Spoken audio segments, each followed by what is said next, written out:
Out of all the film companies, the one that dominated the Oscar nominations this year was Netflix, getting a total of 24 of them, two of them being nominated for Best Documentary Feature.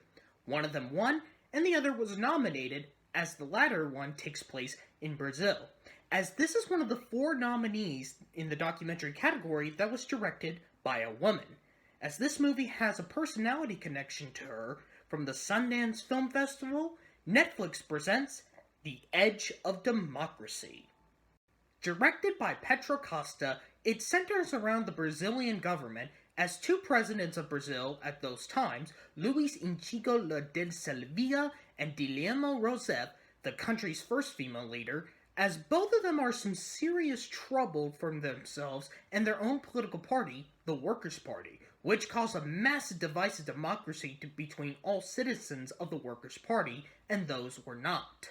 While told through the perspective of Petra, as we're given flashbacks of an earlier life with her parents during the 1980s, of them being in hiding until the country had a full democracy.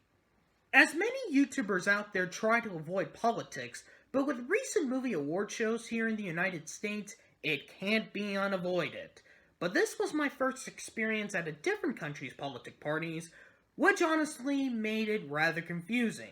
Throughout most of the movie, it doesn't really explain about what these parties are, except for the workers' parties, which is mainly on socialism. But the main aspect is the investigation of these two former Brazilian presidents that don't give much facts about the crimes they did in this movie, and the fact that it has a runtime of 121 minutes.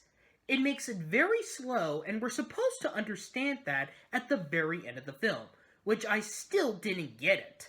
I think if Petra Costa didn't told the movie on her perspective, and she does do the narrating for the documentary here in English, by the way, as the main language is Portuguese, it would have been easier to understand here, but I'm not blaming on her specifically, since President Luiz was one of her idols while growing up before he was president. It made sense why she had to talk about her parents in this film. As for the technical aspect, I do say it's well shot, especially the look of the government building when it's empty and even when it was at night, or during the impeachment trial when a large crowd of citizens were outside. Everything else, not really. Probably one aspect that made me felt off was the music. Since there was no original score to the film, they did use some iconic scores for others. Probably the most notable score that I heard was a score piece of the Grand Budapest Hotel at the beginning. When I heard that, I was like, what? What is the Grand Budapest score doing here? I'm guessing that this movie had a low budget, which can be hard because Netflix doesn't show a budget on some of their movies like this one. It has to use some score pieces from other works here. As you can tell, I am not a fan of this movie, one bit. I can see why Petra Costa was trying to do by telling her own story with The Edge of Democracy, and it ended up with me very confused and bored while watching this movie, as we didn't get much information on the Workers' Party, on what it means, not info on the investigation, and also not much personality of the two former leaders, which I can see, but not by much.